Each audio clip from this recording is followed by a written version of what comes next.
You like deep dish pizza? You are going to love Facebook Live tonight. What's next? Great to be with you here on, what is this, a Tuesday? Only Tuesday. So My goodness, as we're making our way through the week. It's great to be with you here on Facebook at 10 o'clock. Thank you for joining us here on a night where the Atlanta Braves are trying to make a run toward the World Series. I think they were up like 5-0. Okay. Yeah, we won't be talking baseball much tonight. I won't talk when I was on the it's all good. Angela is going to be talking about the weather tonight. Our big story, of course, is what is happening with the Pfizer vaccine for kids. All approved. Now 28 million American kids in that particular age group, 5 to 11, will be eligible. We want to know tonight if you are a parent of that age group child. Will you have your child vaccinated against COVID? Let us know. Just keep it civil. Just keep it civil. Just kind of give us a yes or no. Let us know why you think. And we're going to talk about Lou Malnati's Pizza coming to Broad Ripple tonight. And you've got a story that you're really going to want to see tonight. I love that pizza. Do you? It's one of our favorites. Yeah. Mm-hmm. We stumbled across it in Chicago because I think, is it Giordano's? Is that the other big one up there? When we visited, we would go there, and we just never, it wasn't quite as famous, you know, if you were an outsider visiting Chicago. And when we stumbled, we were hooked. Yeah. And so we were really happy. We've ordered a couple times from the one up in Carmel. So of the Malnati's Pizza that we're talking about, this is the deep dish, and it's got that crust that goes up, you know, and then it's got the slices of cheese below, and then they put in the sausage. Yes, and then the sauce goes on top. And then the sauce goes on top, and it just looks amazing. It is. You're going to see a story in a minute. So. And it's unlike some deep dish that can be really, really lots of bread. Right. The crust is really, it's unique. A lot of people talk about the crust, and it's unique. You know, it's a fork and knife kind of experience. And Quite sure there's lots of butter involved. In fact, I think you can get the crust buttered, if I'm not mistaken. Okay. Yes. So friend of the show, John Duran's going to be along. He's got a very cool story of the new Broad Ripple location. We should just skip right to pizza. I know, we should. Maybe we should change up the order. But I think a lot of people want to know about the weather because they're stepping outside tonight and they're going, ooh, this is a little chillier than normal. It is. We're down already into the 30s in most places. So if we're in the 30s at 10:02, you know it's going to be a cold night. And for most of us, this is going to be the first significant freeze since back in April. Ooh, wow. So all right. It's been a while. It's been a while. And we've got a couple tips to help you get your home and you ready. We're at 34 in Kokomo. 33 already, Lafayette and Greencastle, 36 Indianapolis, 35 in Bedford. So you know if we're this cold already, we're easy going to be in the 20s. So we'll forecast upper 20s. Grab the coat, maybe a heavier coat for kids at the bus stop, even as you head out the door to run errands or whatever you've got planned tomorrow. It's going to be a coat day start to finish. Temperatures rebound back into the middle and upper 40s, which is where we ended up today with a high of 47. But again, a cold start. Also, like today, we do have some sunshine on the way, but that really doesn't help the fact that temperatures are going to be sub-freezing. If you were with us last night, I was texting Mark at the end of our conversation to run out and unhook the hose from the house because I had forgotten to do that when I was out cleaning things up on Sunday. He did do it. I got the text back, done. Nice. Always good. So that's one thing you want to do just because you don't want that outdoor faucet to freeze over. Inspect your fireplace before using for the first time and reverse your ceiling fan. That can actually help to push some of the warm air down. And we've talked about it before with the higher prices in natural gas.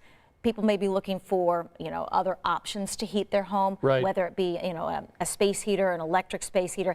Anytime you use an alternative source like that, need to make sure that it's used properly and away from anything flammable. So don't put it next to the drapes or the curtains. Don't put it next to the couch. Put it kind of in an open space. Don't leave it unattended.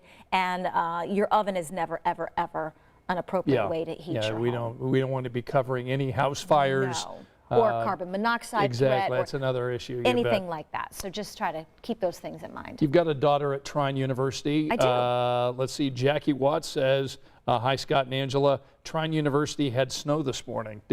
Oh, great. She mentioned She must that? have slept right through that. Okay. Yeah, people are starting to chime in on not only the weather, but the pizza. And lake effect snow. There was some lake Okay. effect snow up in parts of Michigan. I didn't get any reports from Right. northern Indiana, Okay. but wouldn't be surprised. It's cold enough. You bet. Tanya says, thankful for a remote car starter. Oh, yeah. Wish I had a ceiling fan. Teresa says, Teresa's joining us tonight. Amber is with us. Glenn saying good evening, Scott and Angela. We've got, let's see, Sherry, good evening, Scott and Angela. Good chilly evening from Sherry tonight. I mentioned Jackie from McCordsville with us tonight. Robin is with us from Richmond, Indiana. Good to see you, Robin. Mike is here from, let's see, from, it says Losantville, Indiana. Yep.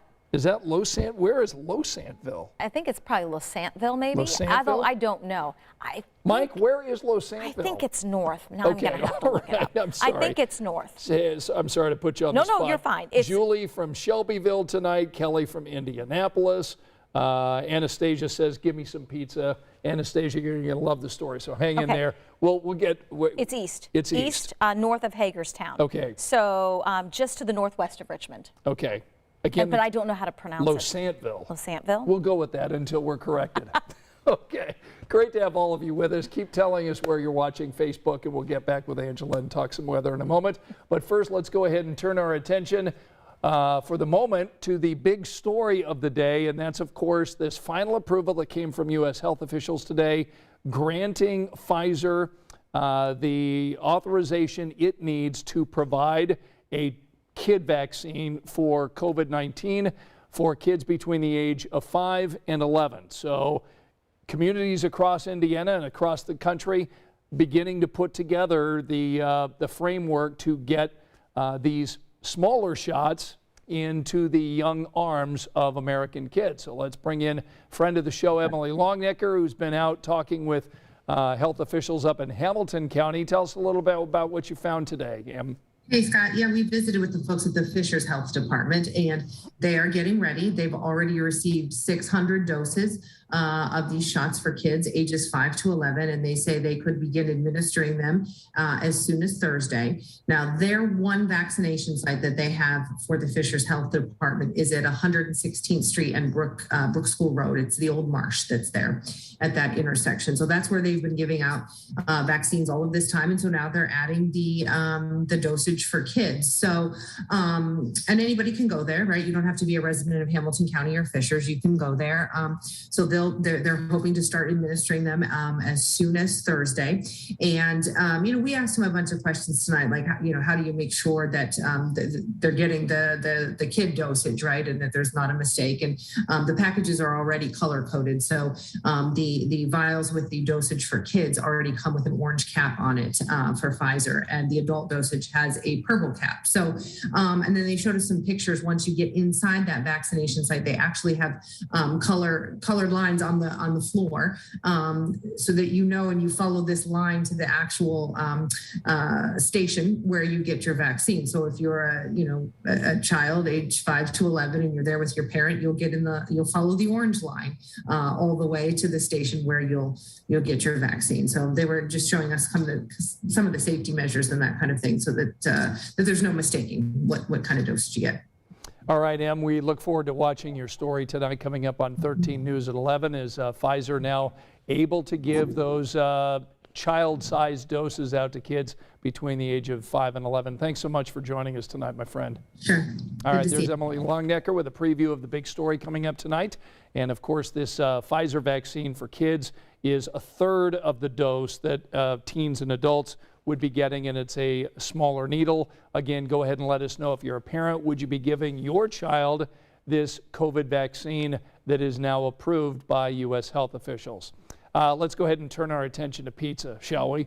It is a beautiful thing to be thinking about. Warm, hot, deep dish pizza on a chilly night here in central Indiana. John Duran had the assignment of a lifetime today in Broad Ripple. Check this out. This came from the foothills of northern Italy, and it has been around for over 50 years now. Don't tear it, John. You just don't. Oh, if you tear it, you know what's going to happen. Everything's going to leak through the bottom. It's going to burn. Pile it on, John. We started in the early 70s in Chicago, in the northern suburb of Lincolnwood. My dad thought he was going to be Ray Kroc, and so this was just, you know, this is my first store. This is only my first store. He got cancer, and you know, kind of went into a tailspin, and he wound up dying at 47. And we just kind of hung on for dear life. My mom was real involved, and we were fortunate and started going in the right direction and opening in cities that really welcome this product. In this pizza, sausage. Can you say sausage? Sausage. Sausage. Sausage. Yes. My wife Jeannie and I, as well as our daughters and son-in-laws, we all went to IU in Bloomington. And so we've been promising our friends that live in Indianapolis that we're going to open up a store in their town, you know, next year and we've been saying next year for, I don't know, 40 years now. Go ahead. You? Yeah, go ahead. Decorated as a sort of tribute to the area, right? Some history here? Right, kind of a tribute to the amusement park that once stood in this area of Broad Ripple called the White City, and that was in the early, you know, right at the beginning of the 20th century, 1905. And that was because that White City amusement park had been sort of a playoff of Chicago's Columbian Exposition amusement park, or you know, big World's Fair called the White City. Oh boy. Oh boy. You know, you're gonna have to learn manners now. This is knife and fork pizza. Lou Malnati's I could go opening there in Broad For a Ripple. slice of pizza, and all of our poor viewers are hungry. I know They're getting ready to go to bed, and now they want pizza. Anastasia says, oh, the pizza looks yummy. Tanya's, I think, very excited about it. Renita says, oh my, would you look at that pizza? Yum. So I think that's the way all of us are feeling Yeah. tonight. And yeah, and so anyway, it's cool to see everybody's reaction to warm pizza that looks good on a cold night. On a cold night. I love that he did research, too, of where he put the building. Yeah. And it's kind of interesting. Yeah, that is neat. And we've had some people come in on the vaccine. There were a Yeah. couple nopes, and then a couple doing it as soon as possible. Yeah, yeah. Let us know what your thoughts are as this vaccine for kids now becomes available across the country after the U.S. health officials approve that tonight. All right, so wake up weather tomorrow. Brr. Woo, kiddos are going to need the heavy coat. Heavy coat. Early morning temperatures in the upper 20s. We'll be in the low 40s midday. Highs like today in the upper 40s. We only made it to 47. Yeah. And I think we end up probably with 3 days in a row, not quite to 50. Right. But I do have some 60s in the 7-day. What the what? And one of them comes on the weekend. Bring that on in November. We would take that every day. Though it is nice to have this cool fall It weather. is. So It is. and all right. So Angela and I will be working on the news coming up tonight at 11 o'clock over on 13. Thank you always for joining us here on Facebook. We'll continue the conversation here on social media up until our news at 11. Thanks so much for joining us. Good night.